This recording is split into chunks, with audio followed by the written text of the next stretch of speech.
जय श्री राम, जय श्री बालाजी महाराज। 7 सिद्धांत अपने जीवन में धारण कर लो। 7 बातें ये इतनी महत्वपूर्ण है ना। कोई भी नकारात्मकता, कोई भी गंदी शक्ति आपके घर में प्रवेश नहीं करेगी अगर ये 7 सिद्धांत आपने बना लिए अपने जीवन में। ये 7 सिद्धांत जो हैं बहुत ही ज्यादा महत्वपूर्ण है, बहुत ही ज्यादा बहुमूल्य है आपके लिए। अगर आज आप इस वीडियो को देख रहे हो तो कुछ ना कुछ सीख के जाओगे और बहुत कुछ यकीन मानिए पाके जाओगे।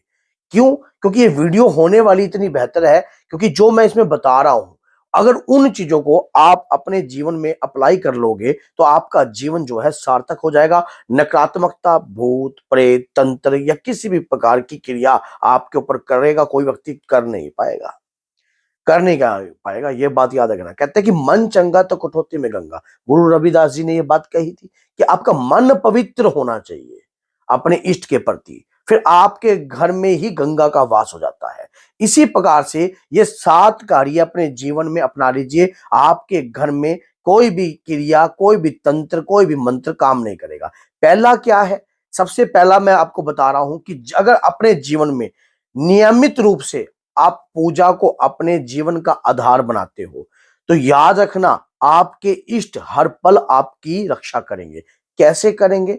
आपने इस बात को देखा होगा कि हिरण्यकश्यप जो था अपने पुत्र प्रहलाद को, जो कि नारायण के भक्त थे, उनको बार बार मारने का प्रयास करता था, लेकिन बार बार श्री हरि ने उनकी रक्षा करी। कभी नरसिंह अवतार बनकर तो कभी किस प्रकार से उनकी रक्षा करी। तो और आज ये बात याद रखना वो अमरता के तत्व में हो गए, अमर हो गए। तो इसी प्रकार से आप सोच के देखिए कि जिन्होंने अपने इष्ट को अपने जीवन में धारण किया है और नित्य उनकी सेवा करी है तो उनके इष्ट हर पल उनकी रक्षा करेंगे, हर पल उनकी रक्षा करेंगे, हर समय उनकी रक्षा का वचन देंगे उनको। अब पहला सिद्धांत ये, आपको नियमित रूप से कभी पूजा नहीं छोड़नी है और अपने नियमित रूप से अगर कोई पूजा आप कर रहे हो अपने जीवन में कंटिन्यू रखिए, उस पूजा को कंटिन्यू रखिए। दुनिया कुछ भी कहे, अगर आपके कहीं सूतक पातक लग जाता है तो आप मुंह जबानी रूप से भी अपने इष्ट का सिमरन कीजिए ताकि कोई नकारात्मकता आपके शरीर पर प्रभाव न डाले। अगर आप कंटिन्यू पूजा करोगे ना, आपके शरीर का इतना पावरफुल ऑरा तैयार हो जाएगा कि नकारात्मकता घर में तो क्या आपके शरीर में भी प्रवेश करने की, बाहर की नकारात्मकता भी आपके नजदीक लगने की कोशिश नहीं करेगी। अब उसके बाद क्या होता है? सेकेंडली अपनी कुल देवी की सेवा। अब कुल देवी की सेवा मैं क्यों बोल रहा हूं? कुल देवी की सेवा भी सबसे ज्यादा इंपॉर्टेंट है। कुल देवी, कुल देवता की सेवा। आपके परिवार के ऊपर ना एक शक्ति होती है, एक कृपा होती है, आशीर्वाद होता है। वो आशीर्वाद जो है परंपरागत चलता है आपकी पीढ़ियों के ऊपर, और माना जाता है कि अगर वो आशीर्वाद चलता है तो आपके पितरों की कृपा भी कहीं रूप से आपके ऊपर जो है प्राप्त होती ही होती है।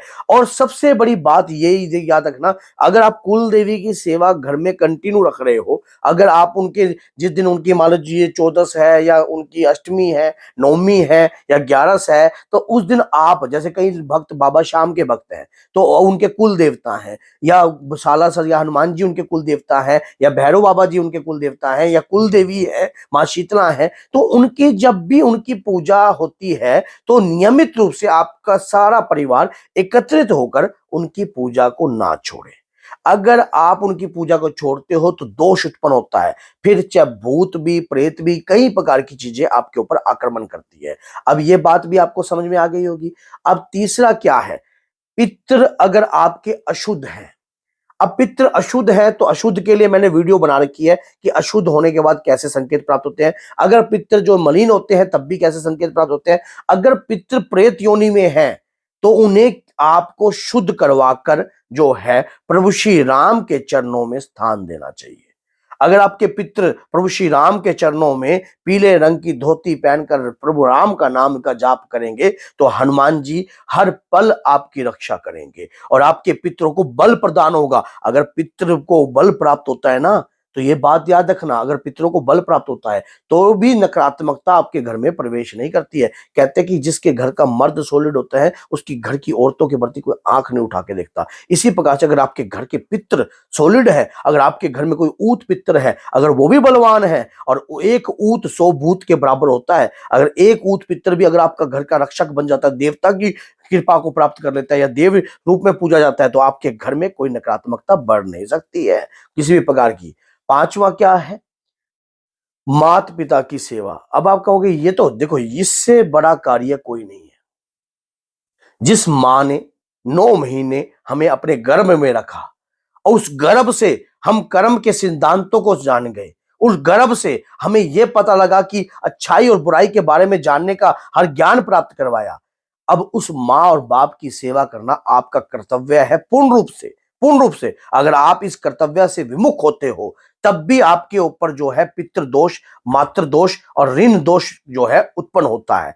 फिर ऐसा आज के समय कलयुग में तो कई लोग ऐसे हैं कि पैसा सब कुछ हो जाता है, उसके बाद अपने कर्मों को मलिन कर देते हैं। उसके बाद जो है छठा जो है कर्म का सिद्धांत। देखिए, कर्म हमारे जीवन के आधार है। अगर हमारे उचित रूप से कर्म होंगे, हम किसी से धन अर्जित करते हैं, कुछ भी कार्य करते हैं, सच्चाई का साथ रखिए। देखिए, प्रभु की भक्ति कर रहे हो आप, नियम रूप से कर रहे हो, कंटिन्यू कर रहे हो, अगर आप अपने कर्मों को ही मलिन कर कर आप धन को भी अर्जित कर लोगे तब भी कुछ नहीं प्राप्त करोगे। भूत प्रेत आखिर होते कौन है? हमारे कर्म, हमारा जो पास्ट है, जो भूत है, जो भूतकाल है, जो पीछे का है, जो हम बो के आए थे कभी भी, वही लौट कर हमारे इसी भविष्य में हमें सेधते हैं। अगर हम अच्छे कर्म कर कर चलेंगे, हमारी संतान को अच्छा संस्कार प्राप्त होगा, अच्छी कृपा प्राप्त होगी। अब जो सातवां है वो सबसे बड़ा ये है, अपने बच्चों को कंटिन्यू भगवान की भक्ति का ज्ञान देना। विद्या का ज्ञान दे रहे हो, मैथमेटिक्स का ज्ञान दे रहे हो, आप अब अपने बच्चों को इंग्लिश स्पीकिंग कोर्स का ज्ञान दे रहे हो, कंप्यूटर का ज्ञान दे रहे हो, लेकिन संस्कार मत छुड़वाना।